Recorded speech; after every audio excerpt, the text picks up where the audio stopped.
Welcome friends, channel में आपका स्वागत है। उम्मीद करता हूँ आज पैसा बनाया होगा। अगर आपने वीडियो देखे थे और लेवल्स पे काम कराया तो जरूर बनाया होगा। और अब कल के लिए बता दूं आपको, कल भी मार्केट शायद साइड में रह सकती है, लेकिन आने वाला टाइम जो है, आने वाले 2 दिन के अंदर एक बड़ा मूव आने वाला है और वो नीचे की तरफ का दिख रहा है। ऐसा लग रहा है, बिल्कुल साफ दिख रहा है। अभी तक जो निफ्टी कमजोर था, उसके साथ में बैंक निफ्टी और फाइनेंशियल सर्विसेज भी कमजोर होते हुए नजर आ रहे हैं। उसके बारे में बात करेंगे। हालांकि at the same time IT में रिवर्सल आ रहा है, बट इसके अलावा अगर बात करें तो डॉलर भी बढ़ता हुआ नजर आ रहा है। तो काफी सारे कारण है, ये उनके बारे में बात करेंगे। Before we start, I request to go to the disclaimer. जरूरत हो तो वीडियो को पॉज कर पढ़े।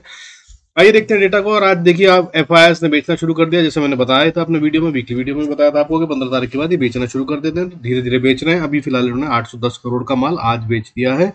और जैसे कि मैंने बताया था कि अगर ये बेचेंगे तो डीआईएस खरीदेंगे, तो डीआईएस ने खरीदना शुरू कर दिया है। 401 करोड़ रुपए का माल उन्होंने खरीदा है। और इस तरह से अगर मंथ की बात करूं तो एफआईआईएस अभी भी पॉजिटिव में बैठे हैं। मंथली बाइंग जो उन्होंने कर रखी है अभी अप्रैल के महीने में, वो 3615 करोड़ से ज्यादा की है। और अगर डोमेस्टिक इंस्टीट्यूशनल इन्वेस्टर, घरेलू निवेशकों की बात करें तो 2012 करोड़ से ज्यादा का माल बेच रखा है उन्होंने। अभी भी वो सेल में ही बैठे हैं। और सालाना फिगर्स की बात तो मैं जिसे बताता ही हूँ आपको, आपने देख रखा है। वीकली वीडियो को समझ लीजिएगा और इसको अच्छे से समझ लेंगे तो आपको इतना डर नहीं लगेगा। मैं बता रहा हूँ, ये पोर्टफोलियो बनाने का टाइम है। अच्छे शेयर जब जब गिरते नजर आए तो उनको खरीदिए। और लेवल्स भी बता रखे हैं मैंने, कहाँ पे जाकर असली बाइंग करनी चाहिए और कहाँ पर आपको थोड़ी थोड़ी बाइंग करनी चाहिए। वीकली वीडियो देखकर अगर आप पोर्टफोलियो बनाना चाहते हैं और इन्वेस्टर है तो बहुत अच्छे से वहां बना सकते हैं। और बाकी जो मैंने एचडीएफसी बैंक और एचडीएफसी के बारे में बताया था, वो तो बिल्कुल वैसे ही चलते हुए नजर आए। होप आपने उससे बढ़िया पैसा बनाया होगा और अच्छे चल रहा है। और अभी भी आगे मुझे वो कमजोर नजर आ रहे हैं, फिलहाल नीचे जाते हुए नजर आ रहे हैं। नीचे जाएं तब आप बाय कर सकते हैं, अभी बाय मत कीजिएगा। फिलहाल आज जो मार्केट में हुआ उसके बारे में बात कर लेते हैं। देखिए, 17,660 पे बंद हुई है Nifty with the loss of 46 points only. अब हो सकता है कल ये फ्लैट रह जाए, हालांकि लग नहीं रहा है, गिरने के आसार पूरे हैं इसमें। और बैंक निफ्टी तेजी से गिरता हुआ नजर आया, जो कि अभी तक नहीं गिरा है 2 दिन से। और आज ये बहुत कमजोरी के साइंस दिखाता हुआ नजर आया। अगर बैंक निफ्टी की हम बात करें तो सिर्फ 2 पॉइंट बढ़कर बंद हुआ है आज 42,265 पे। हालांकि गेम काफी अच्छा खासा था। लेकिन अगर मैं बात करूं इसके अलावा सेंसेक्स की बढ़ने और गिरने वाले शेयरों की गिनती की, उसके अंदर में 1053 शेयर्स बढ़ते हुए नजर आए। जो टॉप कंट्रीब्यूटर्स हैं उनमें 1053 शेयर्स बढ़ रहे थे और 972 शेयर्स गिर रहे थे।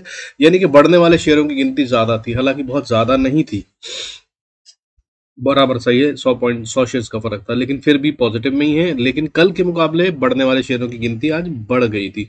कल 1018 थे, आज बढ़ने वाले शेयर 1053 हो गए। अब अगर इस तरह से देखा जाए तो सेक्टर वाइज में आज जहां बढ़त आ रही थी वो बहुत अच्छे सेक्टर मुझे नहीं समझ में आ रहा है, except for specially the top 2 जो हैं वो तो नहीं। फार्म और रियलिटी टॉप गेनर थे आज के, जो कि दोनों में से किसी भी कारण से मुझे उसमें बढ़त आती हुई नजर नहीं आती। असली वाला कारण नहीं है, राइट सेक्टर्स नहीं है। हालांकि इसके अलावा मिड कैप में भी बढ़त थी, जो कि एक अच्छा साइन है, बहुत अच्छा साइन है। मार्केट को बढ़ाते हुए ले जाएंगे ऊपर इसका मतलब। और आईटी में एक अच्छा रिवर्सल आता हुआ नजर आया, जिसको मैंने वीकली वीडियो में बताया था कि गिरेगा और गिर रहा था, और अभी ये वापस रिवर्सल लेता हुआ नजर आ रहा है, तो इस पर नजर रख सकते हैं। इसके अलावा मेटल में काफी टाइम से बता रहा हूँ, एक अच्छा सेक्टर हो सकता है ऑटो के साथ। इसमें आप जब जब नीचे गिरावट आए तब तो बाय कर सकते हैं। ये भी आज बढ़ता हुआ नजर आया। इसके अलावा अगर आप बात करें गिरने वाले सेक्टरों की, तो उसमें energy, infra, financial services, media, FMCG गिरते हुए नजर आया। और एफएमसीजी भी एक सेक्टर है जिसके बारे में मैं कह रहा हूँ कभी नहीं गिरता है, ना गिरना चाहिए। इसकी हमेशा डिमांड बनी रहती है। This has no reason ever to be top losers, but ये आज था और इसके अंदर में भी आप बाइंग कर सकते हैं। हालांकि आईटीसी बहुत मजबूती से दिख रहा है। मुझे दिख रहा है कि आईटीसी अब एक नया हाई बनाता हुआ नजर आ रहा है, शायद ये 400 को भी पार करता हुआ नजर आया।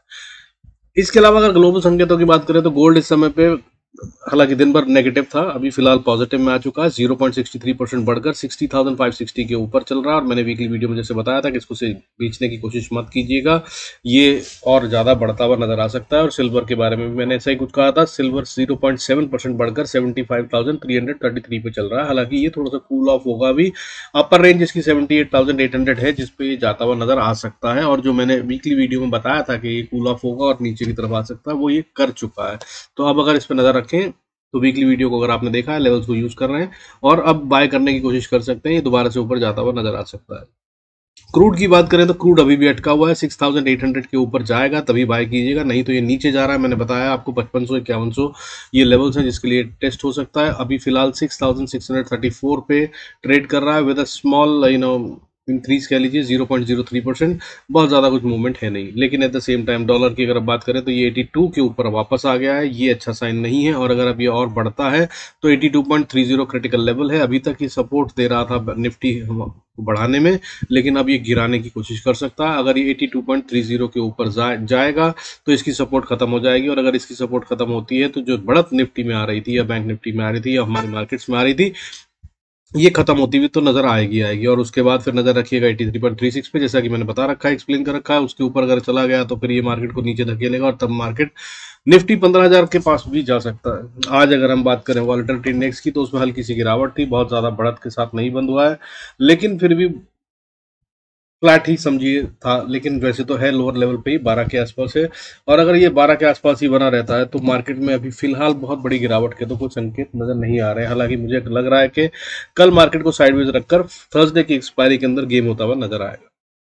अब अगर इस तरह से बात करें चार्ट्स पे कहाँ एंट्री कहाँ एग्जिट, तो वो देख लेते हैं। Before we go there I request to go to the disclaimer, जरूरत हो तो वीडियो को पॉज कर पढ़ें। इसके अलावा अगर मैं बाकी की बातें करूं तो देखिए आईटी में रिवर्सल आता नजर आ रहा है अभी फिलहाल। उसके लिए आप डॉलर पे नजर रखिएगा, डॉलर की बढ़त के साथ में आईटी का कुछ कनेक्शन आपको जरूर समझ में आ जाएगा, और अभी फिलहाल उसमें बढ़त ही नजर आ रही है। इसके अलावा नेचुरल गैस ने कल ब्रेकआउट दिया था, अगर आप टेलीग्राम पे जुड़े हुए हैं तो मैंने वहां बताया था कि वहां पे ब्रेकआउट आ गया, उसे बाय कर सकते हैं। अभी 189.10 पे ट्रेड कर रहा है, मेरे हिसाब से 195 97 तक जाता हुआ नजर आ सकता है आने वाले समय में। अच्छे से बढ़ रहा है ये, और इसने रिवर्सल के साइन दे दिए हैं। अब ये नीचे अगर आए भी तो भी ये बाय ऑन द डिप्स बन गया है।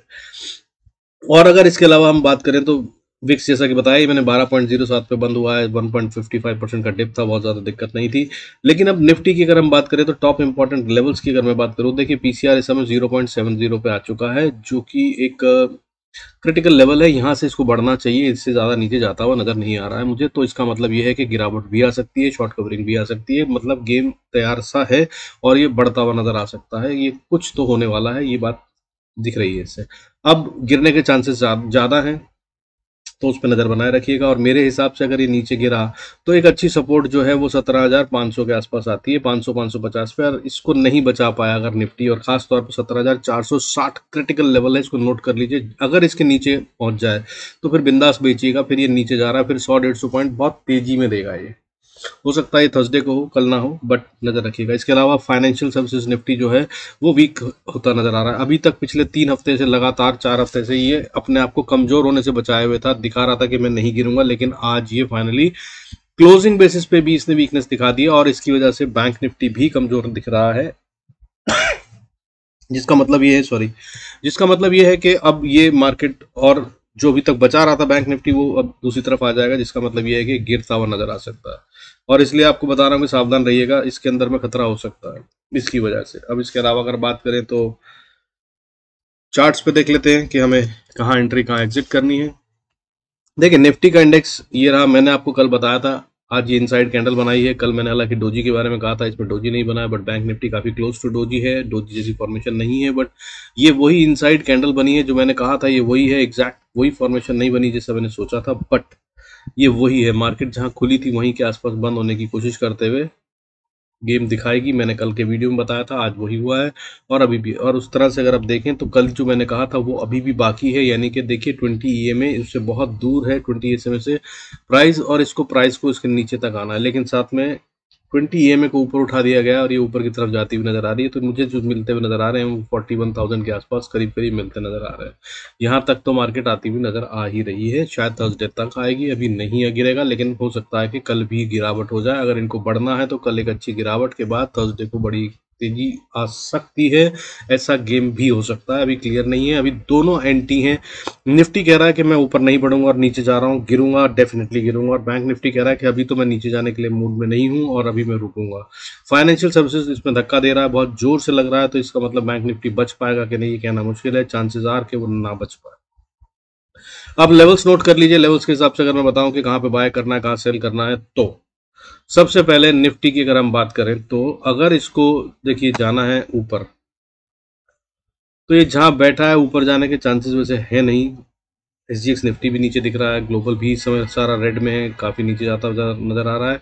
अगर ऊपर जाना है तो फिर सबसे पहले इसको 16,700 को पार करना होगा, जो कि मुश्किल टास्क लग रहा है। उससे पहले इसको बाय करने की कोशिश मत कीजिएगा, वरना ये नीचे आ रहा है। और अगर उसको पार कर ले तो फिर अगली रेजिस्टेंस जो आएगी 17,790 के आसपास आएगी। इसको पार करना तो बहुत ही मुश्किल है, और अगर इसको गलती से कहीं पार कर भी लिया झटके में, फ्लिक में, तो 17,850 को पार करती हुई मार्केट किसी तरह से नज़र नहीं आ रही है, एटलीस्ट नियर फ्यूचर में तो नहीं आ रही है। हालांकि अगर मैं आपको बताऊं नीचे के रास्ते, तो नीचे के रास्तों में सबसे पहली सपोर्ट जो है वो आ रही है 17,630 के आसपास, जो कि छोटी है। नीचे अगर आया तो इसको तोड़ देगी, और अगर इससे नीचे उतरे हम तो फिर 17,520 एक स्ट्रॉन्ग सपोर्ट है। इसको ये जब तक नहीं तोड़े तब तक ये और नीचे बड़ी गिरावट नहीं है, यहाँ से बहुत हाई चांसेस हैं कि बाउंस बैक कर ले। लेकिन अगर यहाँ नहीं रुका तो फिर 17,426 अगली सपोर्ट है, और उसको तोड़ देगा। फिर उसके बाद ये 17,380 पे जाकर रुकता नजर आ रहा है। उससे पहले ये रुकता नजर नहीं आएगा अगर इसने वो तोड़ा तो। हालांकि अगर निफ्टी की मैं इंपॉर्टेंट लेवल की बात करूं तो मुझे जब ये नीचे की तरफ जाता हुआ दिख रहा है तो ये मुझे 17,340-50 को तोड़ता हुआ नहीं दिख रहा है। लेकिन अगर ये गया तो 17,200 और 100 के लेवल को तो छुएगा। जो मैं गैप की बात आपको बता रहा हूँ वीडियोस में, 17,180 से 17,090 के बीच का जो लेवल छोड़ा हुआ है गैप, ये तो मार्केट फिल करेगी आज कल परसों, कभी होना ही है। तो यहाँ तक आ सकती है मार्केट इसी ट्रेंच में। लेकिन अगर इसको यहाँ तक आना है तो जो मेरा हिसाब लग रहा है, मेरे हिसाब से तब ये 7-8 मई तक आती हुई नजर आ रही है। हालांकि मैंने जो पहले बताया था उसमें बताया था आपको कि 17 अप्रैल से 3 मई, लेकिन अब ये मुझे 8 मई तक जाती हुई नजर आ रही है। 7 या 8 मई तक ये यहाँ पे आ सकती है। तो वहां तक अभी फिलहाल गिरावट के ही सीन है। बाकी बैंक निफ्टी की बात कर लेते हैं।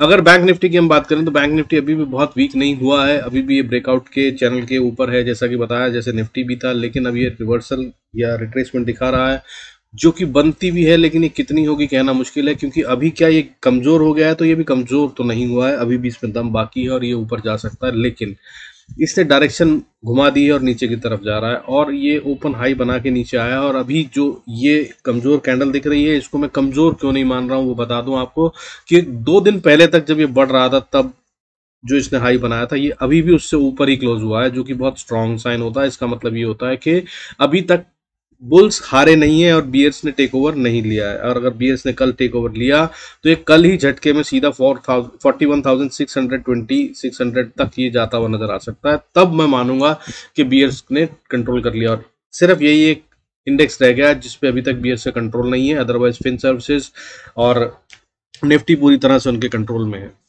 अब बात कर लेते हैं लेवल्स की। अगर बैंक निफ्टी की बात करूं, अगर इसको ऊपर जाना है तो सबसे पहली स्ट्रॉन्ग रेजिस्टेंस जो ये फेस करेगा वो तो 42,350 पे ही, 360 पे ही फेस करेगा। इसको अगर पार कर ले तो फिर अब बहुत स्ट्रॉन्ग रेजिस्टेंस बन गई है 42,600। जब तक ये इसको पार नहीं करेगा अब, तब तक ये बाय करके कैरी फॉरवर्ड तो मत कीजिएगा। पोजीशन अगर आपने बाय की बना रखी हो तो उसको सेम डे क्लियर ऑफ करके ही जाइएगा, जब तक ये इसके ऊपर क्लोजिंग ना दे दे। और अगर इसको पार कर ले तो फिर 43,30-40 तक जा सकता है। वो बात की बात है, जब जरूरत होगी तो वो करेंगे। मुझे नहीं लगता कल मार्केट ऊपर जा रही है। नीचे की तरफ अगर बात करें तो सबसे पहली सपोर्ट जो बनती है वो, अब जो नजदीकी सपोर्ट बनती है वो सबसे पहले बनती है 42,130 पे, और उसको अगर तोड़ दिया तो फिर 42,000 पे, और अगर इसको तोड़ दिया तो फिर उसके बाद अगली सपोर्ट जो बनती है वो बनती है 41,750 पे, और अगर इसको तोड़ दिया तो फिर इंपॉर्टेंट सपोर्ट 41,500 है। और अगर इसको ना तोड़े तो अच्छा है, इसको तोड़ दिया तो फिर मार्केट कमजोरी के साइन दिखाएगी। हालांकि इसके बाद एक इंपॉर्टेंट लेवल जो है वो है 41,130। इसको इसे रिटेन करना चाहिए। जब तक ये रिटेन है तब तक मार्केट में जान बाकी है, और बुल्स अभी भी कोशिश करेंगे और ऊपर ले जाएंगे। Hope this will help you do good trades. अभी तक अच्छा लग रहा हो, फायदा हो रहा हो तो do like and subscribe. With this, I conclude this video. Thank you so much. Stay connected. God bless us all. See you in next video.